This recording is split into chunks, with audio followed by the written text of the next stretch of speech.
పాలమూరు రంగారెడ్డి కేవలం ఎత్తిపోతల పథకం మాత్రమే కాదు, రైతుల జీవితాల్లో వెలుగులు నింపే నవ్యపదం. కేసీఆర్ సంకల్పానికి నిలువెత్తు రూపం. పచ్చని పాలమూరు వలసలకు కేర్ ఆఫ్ కాకుండా వ్యవసాయ విప్లవానికి చిరునామా అయిన గొప్ప జలదృశ్యం. కేసీఆర్ హయాంలోనే 90% ఆవిష్కృతమైన ప్రాజెక్టు నుంచి బిరబిరా కృష్ణమ్మ నీళ్లకు నీళ్లు అందించింది. తెలంగాణ జలశక్తిని నలుదిశలా చాటి చెప్పింది. బాధతో కటకటలాడిన కథలు మారిపోలే సెల్లెల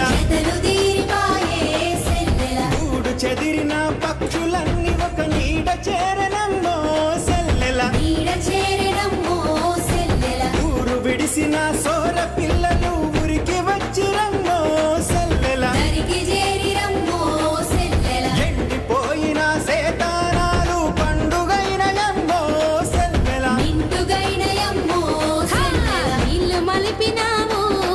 మా బతుకు నిలిపినావు. కేసీఆర్ సారు నీకు కోటి దండాలు. కేసీఆర్ చెప్పాడంటే చేసి చూపిస్తాడంతే. కేసీఆర్ అన్నాడు అంటే డెఫినెట్ గా జరిగి తీరుతుంది. ఏది ఆగలే, 100% జరిగి తీరుతుంది. మిషన్ భగీరథ అని మేము అన్నాం, అది కూడా అవుతుందా పోతుందా?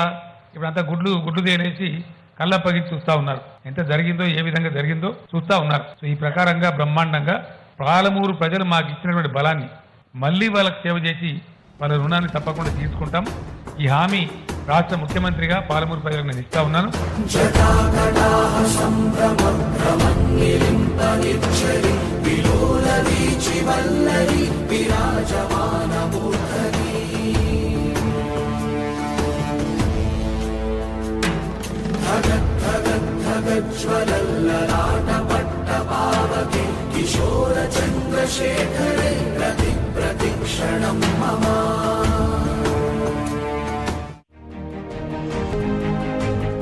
గర్జన ఎందుకు ఒక తట్టడి మట్టి తీయలే?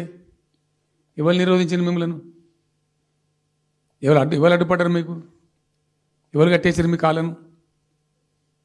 అటు పైసా పనిచేయరు, నిష్క్రియాపరత్వంగా ఉంటారు. ఈ డిపిఆర్ పంపిస్తే సపోర్ట్ చేయరు. ఇలా చివరికి 45 టీఎంసీ అని రాస్తారు. అంటే ఏం కాబోతుంది? ఎవరో ఒత్తిడి ఉంది దీని వెనుక? ఏం కుట్ర దాగుంది ఇది? 2 ఏళ్ల నుంచి నేను మౌనం పాటించి చూసుకుంటూ వస్తున్నాం. తప్పని పరిస్థితి నేను బయలుదేరినప్పుడు తప్పదు.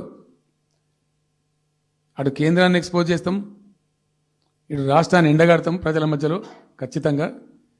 ఇలా మొత్తం విస్తారంగా మాట్లాడినాం, చర్చించినాం. చాలా పెద్ద ప్రజా ఉద్యమాన్ని శ్రీకారం చుడతాం. కంపల్సరీ పాలమూరు, రంగారెడ్డి, నల్లగొండ జిల్లాలలో గ్రామాన దానికి పోస్టర్ డిజైన్ అవుతుంది, కరపత్రం డిజైన్ అవుతుంది. ప్రజా ఉద్యమాలు చేస్తాం, పెద్ద బహిరంగ సభలు పెడతాం. నేను స్వయంగా అటెండ్ అవుతున్న బహిరంగ సభలకు. ప్రజాక్షేత్రంలో ఈ ప్రభుత్వం యొక్క నిష్క్రియాపరత్వాన్ని ఎండగడతాం. 2 ఏళ్ల వరకు కూడా పనులు నడుస్తూ కలకలలాడిన ఈ ప్రాంతం ఇప్పుడు తాళాలు వేసి బోసిపోయింది. ఇది ఎవరి అసమర్థత, ఎవరి చాతగానితనం? ఏ సమైక్య పాలనలో పాలమూరు రైతాంగం ఎంతలా విలవెల్లాడిందో, ఏ ఆంధ్ర పాలకుల చేతిలో పాలమూరు అన్నదాత ఎంతలా అల్లాడిపోయిండో, సరిగ్గా అలాంటి దుస్థితే రేవంత్ నాయకత్వంలో మళ్లీ దాపురించింది. రైతాంగం దగా పడుతోంది. కాంగ్రెస్ పాలకుల దగుల్బాజీ మాటలతో ఒళ్ళు మండి ఒంటి చేయి ఎత్తుతోంది. పాలమూరు రంగారెడ్డిపై కారు కూతలు కూసే చేతగాని పాలకులకు ఎంతసేపు కేసీఆర్ జ్ఞాపకాలను తుడిచివేయాలన్న ఆలోచనే కాని రైతాంగం కన్నీళ్లు తుడిచేద్దామన్న సోయి లేదా? వాళ్లకు మనసు లేదా? మనుషులు కారా?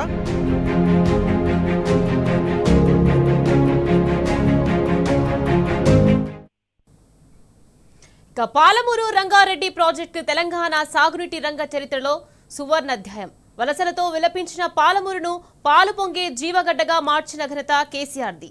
కరువు కాటకాలను శాశ్వతంగా తరిమికొడుతూ కృష్ణా జలాలతో 6 జిల్లాలను శశశ్యామలం చేయాలని అపర భగీరథుడుగా కేసీఆర్ తపస్సే చేశారు. బీఆర్ఎస్ హయాంలో అదో అపూర్వ ఘట్టం. కానీ ఇప్పుడేం జరుగుతోంది? పాలమూరు రంగారెడ్డి ప్రాజెక్టు పైన పెద్ద కుట్ర జరుగుతోంది. కేవలం కేసీఆర్ మీద కోపంతో 12 లక్షల ఎకరాలకు సాగునీరు అందించేలా 90% పనులు పూర్తయిన ప్రాజెక్టును 2 ఏళ్లుగా గాలికొదిలేసింది కాంగ్రెస్ సర్కార్. పాలమూరు రంగారెడ్డి ప్రాజెక్టులో కేసీఆర్ ఆనవాళ్లు ఇదిగో. పాలకులకు ఇవి కనిపిస్తున్నాయా? నాడు ఇది చూసే విస్తుపోలేదా?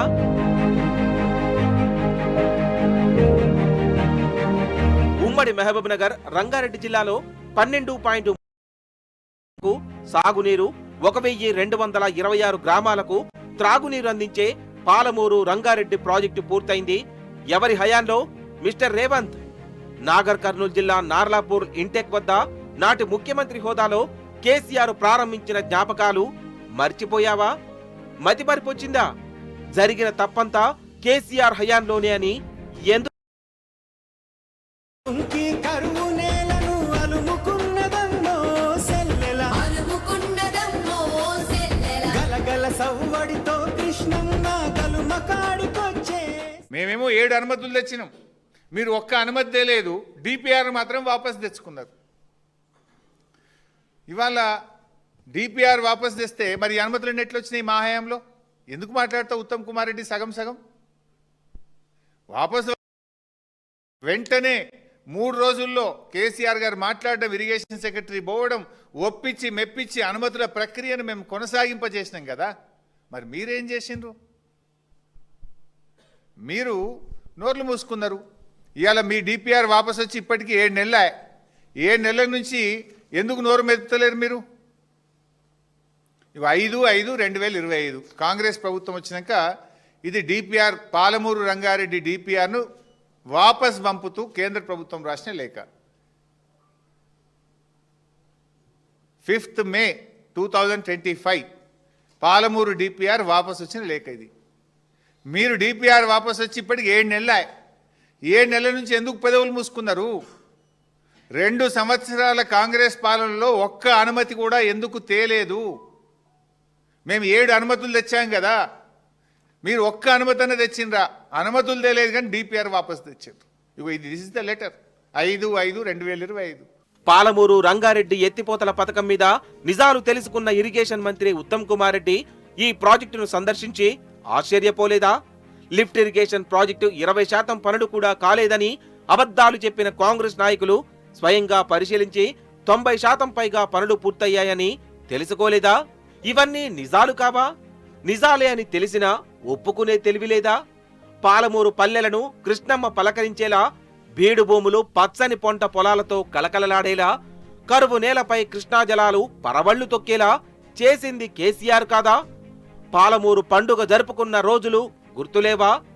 అవరోధాలను దాటుకుంటూ ప్రజా వ్యతిరేక ప్రతిపక్ష పార్టీల కుట్రలను ఎదుర్కొంటూ నాటి సీఎం కేసీఆర్ అకుంఠిత దీక్షతో లక్షలాది మంది పాలమూరు ప్రజల దశాబ్దాల కల నెరవేర్చలేదా?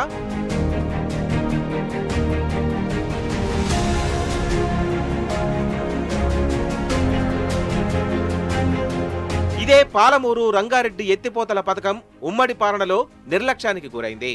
స్వరాష్ట్రంలో కేసీఆర్ దార్శనికతతో అనేక అడ్డంకులకు దాటుకొని మోక్షం లభించడం చారిత్రక సందర్భం.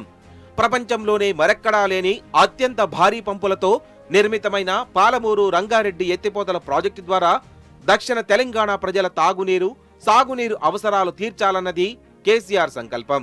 తెలంగాణ చరిత్రలో ఒక మైలురాయి.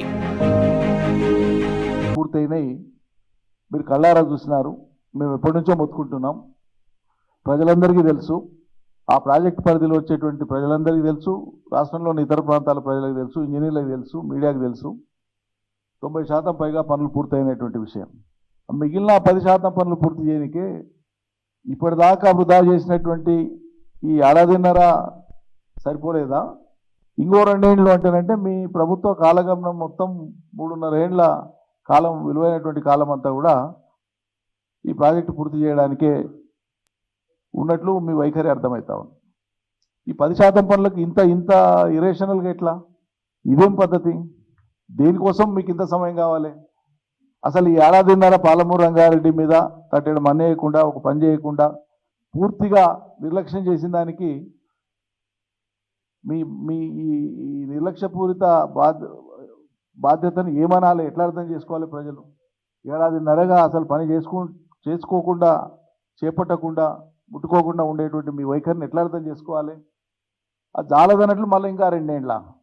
ఇక ముఖ్యమంత్రి గారేమో సరే నేను చాలాసార్లు చెప్పినా, ప్రజలు చాలాసార్లు చెప్పిండ్రు, అందరు అడుగుతూనే ఉన్నారు.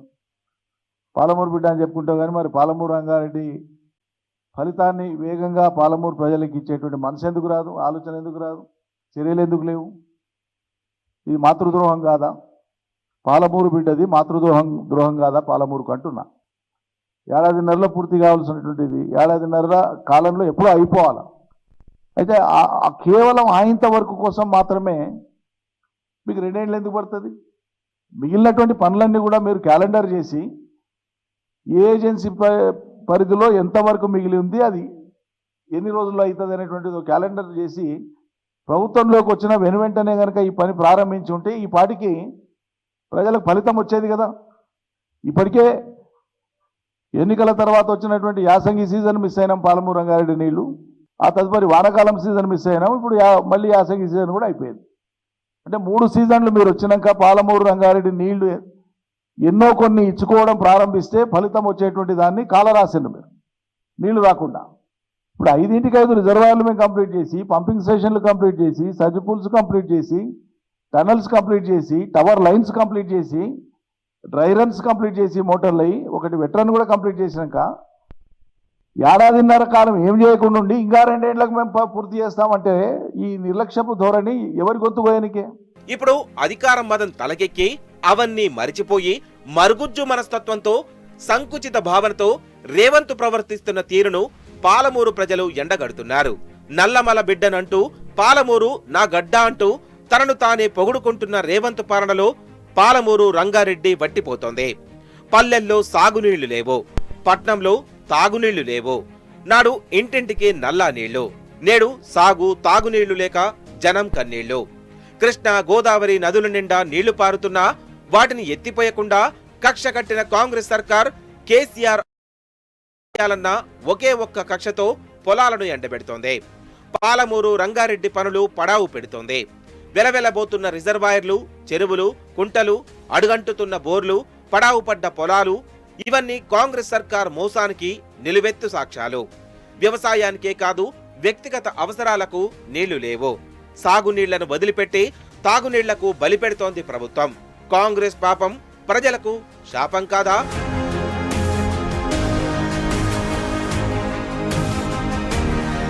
అన్యపురాశుల అడ్డా నుంచి మళ్లీ వలసల గడ్డగా మారిన పాలమూరు తీరును చూసి స్వరాష్ట్ర సాధకుడిగా కేసీఆర్ ఒళ్ళు మండిపోయింది. బీఆర్ఎస్ అధినేత అలా బయటికి వచ్చి పాలమూరు మీద నరాలు గుంజేసరికి కాంగ్రెస్ సర్కార్ ఉక్కిరిబిక్కిరి అవుతోంది. పాలమూరుకు జరుగుతున్న అన్యాయంపై కేసీఆర్ లేవనెత్తిన అంశాలు, సంధించిన ప్రశ్నలపై సమాధానం చెప్పలేక వణికిపోతుంది. దాన్ని సరిదిద్దుకునే ప్రయత్నం మొదలుపెట్టింది. వెంటనే పాలమూరుకు మంత్రులు క్యూ కట్టారు. మేకలు, గొర్రెల, నట్టల నివారణ మందుల పంపిణీ అంటూ ఓ సాకు చూపించి 5 మంత్రులు పాలమూరు బాట పట్టారు. పాలమూరు రంగారెడ్డి ప్రాజెక్టు పడావు. కాంగ్రెస్ ప్రభుత్వం వచ్చి రాగానే పనులకు బ్రేకులు. నిలిచిపోయిన పాలమూరు రంగారెడ్డి 90% పనులు పూర్తి చేసిన కేసీఆర్ ప్రభుత్వం 2 ఏళ్లలో తట్టెడు మట్టి కూడా ఎత్తని రేవంత్ సర్కార్. కృష్ణమ్మ నీళ్ల కోసం రైతులకు తప్పని ఎదురు చూపులు. అందుకే కేసీఆర్ మరోసారి సింహగర్జన చేశారు. కుర్చీలో కాంగ్రెస్ కూర్చున్నా తెలంగాణకు దిక్సూచి ఆయనే. ఫైళ్లు ప్రభుత్వం దగ్గరున్నా ఫైర్ ఉన్నది గులాబీ దళపతి దగ్గరే. పాలమూరుపై ప్రశ్నించే హక్కు కేసీఆర్ కు కాకుండా ఇంకెవరికుంటుంది? రాజోలి బండ నుంచి రాళ్లు రప్పల తొవ్వల కాలినడకన నడిచారు కేసీఆర్. గంజి కేంద్రాలకు అంగలార్చిన నేలన పుట్ల కొద్దీ ధాన్యపు పుట్టలు రాశారు కేసీఆర్. వలస బాట పట్టిన పల్లెలకు ఉన్న ఊర్లనే ఎవుసం పండుగ చేశారు కేసీఆర్. పెండింగ్ ప్రాజెక్టులను రన్నింగ్ లోకి తెచ్చి కరువు నేలకు నీళ్లు తాపారు. అదే పాలమూరు నుంచి ప్రారంభించి ప్రజాక్షేత్రంలో సర్కారు మీద ఉద్యమిస్తానని కేసీఆర్ చేసిన ప్రకటన తెలంగాణ నలుదిక్కులా ప్రతిధ్వనించింది. గోదావరి మీద అరాకిరి చేసి చంద్రబాబు నాయుడు ఏపీ ప్రభుత్వం నల్లమల సాగరు, ఈ సాగరు, ఆ సాగరు, అటు గోదావరి దోపిడీ జరుగుతూ ఉంటే దాని మీద సప్పులు లేదు. ఇటు కృష్ణలో ఇంత ఘోరంగా పాలమూరు ఎత్తిపోతల మీద దీని మీద సప్పులు లేదు. మరి ఎవరి ప్రయోజనాల కోసం ఉన్నట్టు రాష్ట్ర ప్రభుత్వం? ఏం చేయడానికి ఉన్నట్టు? ఏం జరుగుతున్నట్టు రాష్ట్రంలో? కాబట్టి ఎట్టి పరిస్థితుల్లో నేనే స్వయంగా రంగంలో దిగాలనుకున్నా. దిగినం. ఈరోజు డిసిషన్ అయిపోయింది. 2-3 రోజులలో 2-3-4 రోజులలో రాబోయే 3-4 డేస్లో ఆయా జిల్లాల నాయకులతో సమావేశమై ఖచ్చితంగా చాలా పెద్ద ఎత్తున అక్కడ గ్రామానికి డప్పు కొడతాం. మొత్తం సభలు పెడతాం, కవులు, గాయకులు, కళాకారులు అందరిని తట్టి లేపుతాం. మీ పత్రికా విలేకరులను కూడా రిక్వెస్ట్ చేస్తాం. అక్కడ జరిగే అన్యాయాన్ని, ప్రజలకు జరిగేటువంటి అన్యాయాన్ని, ఈ జలదోపిని అరికట్టాలని ఈ కేంద్ర ప్రభుత్వం అవలంబిస్తున్న విధానాన్ని కూడా తప్పకుండా చేస్తాం. ఇన్ని రోజులు ఒక రకంగా పోయినాం, కానీ ఇక తప్పేటట్లేదు. ఇప్పుడు ఎవరితోనైనా సరే కొట్లాడతాం, తెలంగాణ కోసం భయపడం, యాందాకాని పోతాం, ఈ కొండ మీద గోపైనా సరే కొట్లాడతాం తప్ప ఇడిచిపె. రంగారెడ్డి ప్రాజెక్టు కోసం ఎన్నో అవాంతరాలు దాటుకొని కేసీఆర్ ప్రభుత్వం ప్రాజెక్టు నిర్మాణం మొదలుపెట్టింది. కానీ కమిషన్ల కాంగ్రెస్ పాలనలో ఎత్తిపోతల పనులు ప్రశ్నార్థకంగా మారాయి. రేవంత్ ప్రభుత్వం అధికారంలోకి వచ్చి రావడంతోనే పనులకు బ్రేక్ పడ్డాయి. తుది దశకు చేరుకున్న పనులను పూర్తి చేయాల్సింది పోయి రీటెండర్ల పేరుతో కాలయాపన చేస్తుండడంపై రైతుల్లో ఆందోళన మొదలైంది. పాలమూరు రంగారెడ్డి ప్రాజెక్టు పూర్తయితే ఉమ్మడి మహబూబ్నగర్, నల్గొండ, రంగారెడ్డి జిల్లాల పరిధిలోని 70 మండలాల్లో 12.30 1226 గ్రామాలకు తాగునీరు, పరిశ్రమలకు నీరు అందనుంది. ఈ పథకంలో భాగంగా చేపట్టిన భారీ రిజర్వాయర్ల నిర్మాణ పనులు దాదాపుగా పూర్తయ్యాయి. అయితే 2 ఏళ్ల కింద అధికారంలోకి వచ్చిన కాంగ్రెస్ ప్రభుత్వం ఈ ప్రాజెక్టుపై విషం చిమ్ముతోంది. 9,000 కోట్ల రూపాయల కాలువ పనులకు గతంలోనే టెండర్లు ఖరారయ్యాయి. తక్కువ పెట్టుబడితో ఎక్కువ ఆయకట్టు సాధించాలనే లక్ష్యంతో బీఆర్ఎస్ ప్రభుత్వం కాలువలను డిజైన్ చేసింది. ఇప్పుడు కాలువల నిర్మాణం ప్రశ్నార్థకంగా మారింది. ఆనాడు ప్రాజెక్టులు అప్పజెప్పితే కేసీఆర్ గర్జిస్తే నువ్వు ఇచ్చిన ప్రాజెక్టులు వెనక్కి తెచ్చుకున్నావు. ఇవాళ కూడా అదే చెప్తున్నాం. కేసీఆర్ వదిలిపెట్టాడు. ఇదేం చిల్లర పంచాయతీ కాదు, ఇది రాష్ట్ర భవిష్యత్తు, ఇది కోట్లాది మంది ప్రజల భవిష్యత్తు. బీఆర్ఎస్ ఊరుకోదు, ప్రజాక్షేత్రంలోకి పోతామని చెప్పిన కేసీఆర్ గారు రేపు నల్లగొండలో, పాలమూరులో, రంగారెడ్డిలో బహిరంగ సభలు పెడతాం. ఇంటింటికి డప్పు కొట్టి కాంగ్రెస్ ద్రోహాన్ని వివరిస్తాం. ఇప్పటికైనా బేషరతుగా 45 టీఎంసీలు చాలు అని ఢిల్లీకి రాసిన ఉత్తరాన్ని వాపసు తెచ్చుకో, క్షమాపణ చెప్పు, చెంపలేసుకొని ఆ లెటర్ వాపసు తీసుకొచ్చి కట్టుబడి పనిచేయండి, ట్రిబ్యునల్ ముందు బలమైన వాదనలు వినిపించండి, రాష్ట్ర వాటాను సాధించండి అని హితవు పలుకుతున్నాం. ప్రభుత్వం మారడంతో పనులు కొనసాగింపుపై సందిగ్ధత నెలకొంది. నాటి బీఆర్ఎస్ ప్రభుత్వం ప్రతిష్టాత్మకంగా చేపట్టిన పాలమూరు రంగారెడ్డి ఎత్తిపోతల పథకం పనులు ఎక్కడికక్కడ ఆగిపోవడంతో ప్రాజెక్టు మిగతా పనులపై సందిగ్ధత నెలకొంది. ఉమ్మడి పాలమూరు జిల్లాకు జీవనాడి అయిన ప్రాజెక్టు త్వరగా పూర్తయితే సాగునీరు అందుతుందన్న రైతుల ఆశలు అడియాశలయ్యేలా ఉన్నాయి. చేపట్టిన పనులు మున్ముందు ఎలా ఉంటాయనే సందేహాలు అన్నదాతల్లో వ్యక్తమవుతున్నాయి. ప్రాజెక్టు పనులు నిలిచిపోవడంపై పాలమూరు జనం కూడా అసహనం వ్యక్తం చేస్తున్నారు. 90% పూర్తయిన పనుల ఈ ప్రభుత్వం ఎందుకు వెనకాడుతోందంటూ ప్రశ్నిస్తున్నారు. గతంలో ప్రతిపక్షంలో ఉన్నప్పుడు నేటి సీఎం రేవంత్ రెడ్డి ప్రాజెక్టుపై కోర్టుల్లో, ఎన్జీటీలో కేసులు వేయించి పనులు ఆపే ప్రయత్నం చేశారు. మరిప్పుడు తానే అధికారంలో ఉన్న పనుల పూర్తికి ఎందుకు తంటాలు పడుతున్నాడో చెప్పాలని పాలమూరు ప్రజలు నిలదీస్తున్నారు. తెలంగాణలో చోటా భయే కాదు, ఢిల్లీలో బడేబాయ్ కూడా పాలమూరు రంగారెడ్డి ప్రాజెక్టుపై మాయల మరాఠాలా మారాడు. 2014 ఎన్నికల సమయంలో ఉమ్మడి మహబూబ్నగర్ జిల్లాలో పర్యటించిన మోదీ ఎన్నికల ప్రచారంలో పాలమూరు రంగారెడ్డి ప్రాజెక్టును పూర్తి చేయని నాటి కాంగ్రెస్ ప్రభుత్వంపై విమర్శలు గుప్పించారు. తాము ప్రాజెక్టులను పూర్తి చేస్తామంటూ బీరాలు పలికారు. కానీ ఈ 10 ఏళ్లలో నిద్రమత్తులో ఉన్న మోదీ సర్కార్ తెలంగాణలో ఒక్క ప్రాజెక్టుకు కూడా సాయం చేయలేదు, జాతీయ హోదా ఇవ్వలేదు. నాడు బీరాలు పలికిన మోదీ ఇప్పుడు పాలమూరు ప్రజలకు ఏమని సమాధానం చెప్తాడు? మేము ఉన్న రోజులు రాలే డిపిఆర్ వాపసు, అనుమతులు తెచ్చిన ఉల్టా. మేము ఇంకా డిపిఆర్ ఒకటి చేయాలా, రాష్ట్ర ప్రభుత్వం ఎంత లొల్లి చేయాలా, ఎంత హడావుడి చేయాలా, ఆల్ పార్టీ డెలిగేషన్ తీసుకుపోవాలి. అవసరం వస్తే మేము వడ్లు కొనకపోతే పోయి ఢిల్లీలో ధర్నా చేసినామండి. మేము అప్పుడు మా గవర్నమెంట్ ఉన్నప్పుడు రైతులు పండించిన పంట కొనకపోతే యావత్తు ఎమ్మెల్యేలము, క్యాబినెట్ అందరం పోయి ఢిల్లీలో ధర్నా చేసి కేంద్ర ప్రభుత్వం మెడలు వంచినాం. మేము 80 లక్షల టన్నులు మనకి తీసుకుంటామనేటువంటి ఒప్పందం మీద సంతకం చేయించుకొని వచ్చినాం. వడ్లు కొనిపించినాం ఎఫ్సిఐతోని. మామూలు వడ్లు కొనకపోతేనే మేము అంత అడావుడి చేసిపోయినాము. కానీ ఒక ఇంత పెద్ద ప్రధానమైన 3 జిల్లాలకు సంబంధించిన ప్రాజెక్టు డిపిఆర్ వాపసు పంపిస్తే వీళ్ళు కుయ్యలేదు, కుట్టుకోలేదు, వాళ్ళకి చెప్పని కూడా చెప్పలేదు. తెలియదు ఎవరికి బయట. జస్ట్ దేవర్ కొండలను తొలచుకొని, సొరంగాలను దాటుకొని, గుట్టలను ఎగబాకి మైదానంలోకి బిరబిరా పారిన కృష్ణమ్మను అడ్డుకున్నది ఈ కాంగ్రెస్, బీజేపీ కాదా? దశాబ్దాల కలను సాకారం చేస్తూ ఫ్లోరైడ్ బాధిత పల్లెల గొంతు తడిసి మురిసిపోవాలని కేసీఆర్ కలను కల్లోలపరిచింది వీళ్లు కాదా? నేటి చుక్క కోసం అల్లాడిన రైతు కష్టాలు తీర్చేందుకు పరుగు పరుగున వస్తున్న కృష్ణమ్మ పరవళ్లకు అడ్డుకట్ట వేసింది వీళ్లు కాదా? అపర భగీరథుడు కేసీఆర్ ఆకాశమంత సంకల్పం వాస్తవ రూపం దాల్చకుండా కుట్ర చేసింది వీళ్లు కాదా? కేసీఆర్ మీద కోపం కావచ్చు, వ్యక్తిగతం కావచ్చు, కానీ ఇలా ప్రజలను, రైతులను వేపుకు తినడం భాగ్యమేనా? వేధించి సాధించడం పద్ధతేనా? ఒక్కసారి గుండెలపై చేయి వేసి ఆలోచించుకోవాలి. అది కాంగ్రెస్ కావచ్చు, బీజేపీ కావచ్చు, ఆయా పార్టీలో ఉండే మనుషులమని చెప్పుకునే నాయకులే కావచ్చు.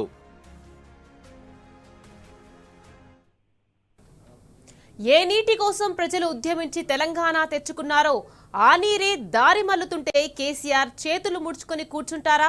మిన్ను మన్ను ఏకం కాపాడేది కేసీఆర్ మాత్రమే. ఈ విషయం తెలంగాణ ప్రజలకు తెలియందేమీ కాదు. ప్రాజెక్టు ఆగిపోతే రైతు అడుగుతాడో లేదో కానీ కేసీఆర్ నిగ్గదీసి అడుగుతారు. నీళ్లు రాకపోతే ఎండిన పొలం ప్రశ్నిస్తుందో లేదో గానీ కేసీఆర్ కడిగి పారేస్తారు. అందుకే కేంద్రం, ఏపీ కలిసి ఆడుతున్న కపట నాటకంలో చేవలేక చేతగాక నీళ్లు నములుతున్న కాంగ్రెస్ పాలనలో కేసీఆర్ మళ్లీ ఉద్యమిస్తున్నారు. ఆయన చెప్పినట్టు ఇప్పటిదాకా ఒక లెక్క, ఇక నుంచి ఒక లెక్క. సర్వభ్రష్ట పాలనకు వచ్చే 3 ఏళ్లు ముచ్చమటలే. ఇది వాటి స్పెషల్ ఫోకస్. నమస్తే.